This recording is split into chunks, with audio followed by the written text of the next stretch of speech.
अस्सलाम वालेकुम दोस्तों। आज हम सॉल्व कर रहे हैं example and assignment 4.3।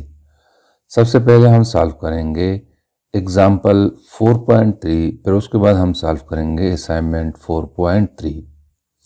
Example 4.3 says that in a figure a force magnitude 55 Newton is applied to a door. However, the arms are different in the three parts of the drawing. A. dA is equal to 0.8 meter, B 0.6 meter and C 0 meter. Find the torque on each case. ये कहता है कि force हम apply करते हैं 55 Newton का किसी दरवाजे पर, और वो उस दरवाजे का मोमेंट आर्म जो है वो चेंज हो जाता है। तीन केसेस हमें दिए गए हैं, ए, बी और सी। पहले केस में मोमेंट आर्म जो है वो इक्वल है 0.80 मीटर। दूसरे केस में मोमेंट आर्म जो है it is equal to 0.60 metre, और तीसरे केस में मोमेंट आर्म 0 मीटर है। तो तमाम केसेस में हमने टार्क को फाइंड आउट करना है। तो इस टार्क को फाइंड आउट करने के लिए सबसे पहले मैं लिखता हूं गिवन डेटा और हमसे जो रिक्वायर्ड है।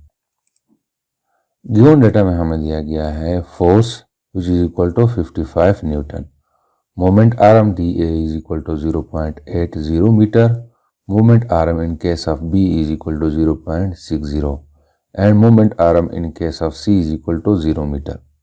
हमसे जो रिक्वायर्ड है वो फर्स्ट केस में यानी ए के केस में हमने टार्क फाइंड आउट करना है, बी के केस में टार्क फाइंड आउट करना है और सी केस में हमने टार्क फाइंड आउट करना है, यानी एस केस में, एस केस में और एस केस में। सबसे पहले मैं फाइंड आउट करता हूँ torque in case of A. In case of A moment arm जो है it is equal to 0.8 metre और फोर्स जो है वो 55 न्यूटन है। देखो दोस्तों, जब हम टार्क को पढ़ रहे थे तो वहाँ पे मैंने मोमेंट आर्म की डिफिनेशन की थी कि the perpendicular distance from the axis of rotation to the line of action of force is called moment arm. यहाँ पे फोर्स जो अप्लाई होती है वो इस डायरेक्शन में अप्लाई होती है। तो जिस डायरेक्शन में फोर्स अप्लाई होती है वो उस डायरेक्शन में अगर हम एक लाइन ड्रा करें, जैसे कि आपको यहाँ पे ये डॉटेड लाइन नज़र आ रही है, तो इस लाइन को हम line of action of force कहते हैं और ये एक्सिस ऑफ रोटेशन है। तो यहाँ से अगर हम एक परपेंडिकुलर लाइन ड्रा करें जो इस line of action of force के साथ 90 डिग्री का एंगल बनाए, उसको हम मोमेंट आर्म कहते हैं। तो यहाँ से लेकर यहाँ तक डिस्टेंस को हम मोमेंट आर्म कहते हैं। तो ये इक्वल है 0.8 मीटर के। तो हमने इस केस में टार्क को फाइंड आउट करना है। तो दोस्तों, टार्क को फाइंड आउट करने के लिए हमारे पास इक्वेशन है कि torque in case of A is equal to applied force cross moment arm. Moment arm को हम या आर से रिप्रेजेंट करते हैं या डी से रिप्रेजेंट करते हैं। तो यहाँ पे डी से हम रिप्रेजेंट करेंगे और चूंकि केस ए है तो इसके साथ हम ए लगाते हैं। तो इस इक्वेशन में हम जस्ट सिंपली वैल्यूज पुट करते हैं। तो फोर्स की वैल्यू हमें दी गई है 55 न्यूटन है और इस केस में मोमेंट आर्म जो है it is equal to 0.80 metre. इसको जब हम आपस में मल्टीप्लाई करेंगे तो torque will be equal to 45 newton metre. तो यहाँ पे फोर्स जब अप्लाई करते हैं तो इस फोर्स से प्रोड्यूस होने वाला टार्क 44 न्यूटन मीटर है। अब मैं फाइंड आउट करता हूँ torque in case of B.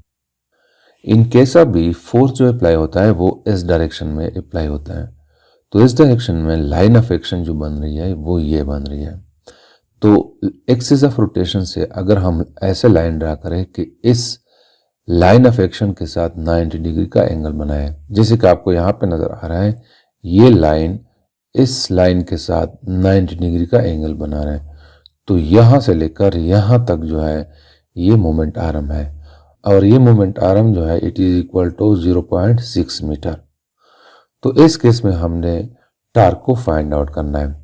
तो हम वही इक्वेशन यूज करेंगे कि torque in case of B is equal to force multiplied by moment arm, और इन केस ऑफ बी है। तो इसमें हम वैल्यूज पुट करेंगे। तो फोर्स की वैल्यू 55 न्यूटन है और यहाँ पे मोमेंट आर्म की वैल्यू जो है it is equal to 0.60 metre है। इसको जब हम आपस में मल्टीप्लाई करेंगे तो हमारे पास टार्क की वैल्यू आ जाएगी 33 न्यूटन मीटर।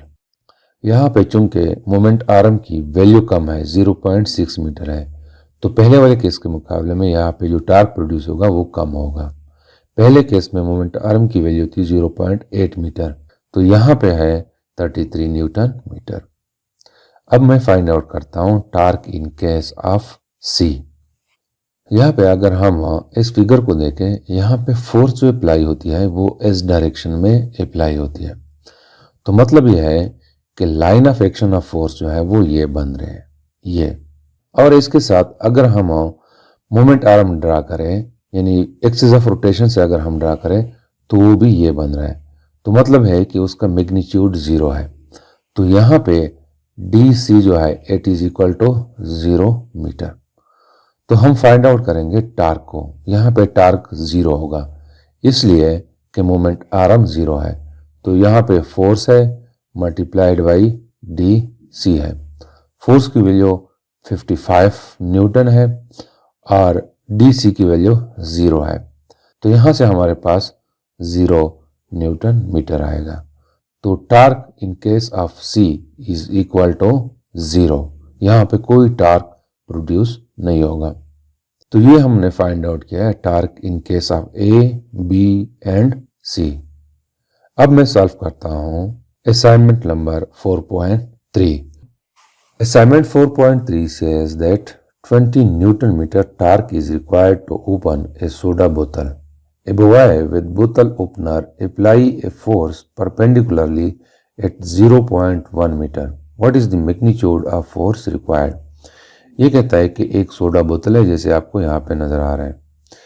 इसको ओपन करने के लिए जो टार्क चाहिए होता है वो 20 न्यूटन मीटर टार्क चाहिए होता है। तो एक लड़का है वो इसको ओपन कर रहा है और वो इस ओपनर से, ये जो आपको नजर आ रहा है ये ओपनर है, इसके थ्रू हम इसको ओपन कर सकते हैं इस सोडा बोतल को। तो वो जहां पे फोर्स अप्लाई कर रहा है, यानी इस पॉइंट पे फोर्स अप्लाई कर रहा है, यहां से लेकर यहां तक जो डिस्टेंस है वो 0.1 मीटर है, यानी कि मोमेंट आर्म जो है वो 0.1 मीटर है। तो कितना फोर्स अप्लाई करें ताकि जिसकी वजह से 20 न्यूटन मीटर का टार्क प्रोड्यूस हो और उस टार्क से ये सोडा बोतल ओपन हो जाए। मतलब यह है कि हमने फोर्स को फाइंड आउट करना है। यहाँ पे जो हमें डेटा दिया गया है वो है टार्क 20 न्यूटन मीटर और moment arm is equal to 0.1 metre, और हमसे जो रिक्वायर्ड है वो फोर्स रिक्वायर्ड है।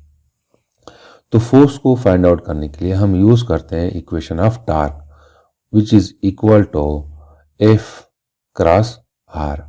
चूंकि यहाँ पे हमने एफ को फाइंड आउट करना है तो मैं क्या करता हूँ, दोनों साइड्स को आर पे डिवाइड करता हूँ। तो ये आर पे डिवाइड हो जाएगा। यहाँ पे हम मोमेंट आर्म को आर से रिप्रेजेंट करते हैं तो ये भी आर पे डिवाइड हो जाएगा। तो ये और ये कैंसिल हो जाएंगे। हमारे पास रह जाएगा F is equal to torque divided by moment arm. तो यहाँ पे हम वैल्यूज पुट करेंगे। तो वैल्यू मैं पुट करता हूँ कि F is equal to torque की वैल्यू 20 न्यूटन मीटर है और मोमेंट आर्म की वैल्यू 0.1 मीटर है। ये मीटर और ये मीटर कैंसिल हो जाएंगे। हमारे पास रह जाएगा F is equal to 20 newton divided by 0.1। जब हम 20 को 0.1 पे डिवाइड करेंगे तो हमारे पास फोर्स की वैल्यू आ जाएगी 200 न्यूटन। मतलब यह है कि यहाँ पे लड़का जो फोर्स अप्लाई कर रहेगा वो 200 न्यूटन फोर्स अप्लाई करेगा और उसकी वजह से जो टार्क प्रोड्यूस होगा वो 20 न्यूटन मीटर टार्क प्रोड्यूस होगा और वो टार्क से ये सोडा बोतल ओपन हो जाएगा। So this is something about the example 4.3 and assignment 4.3. Thank you.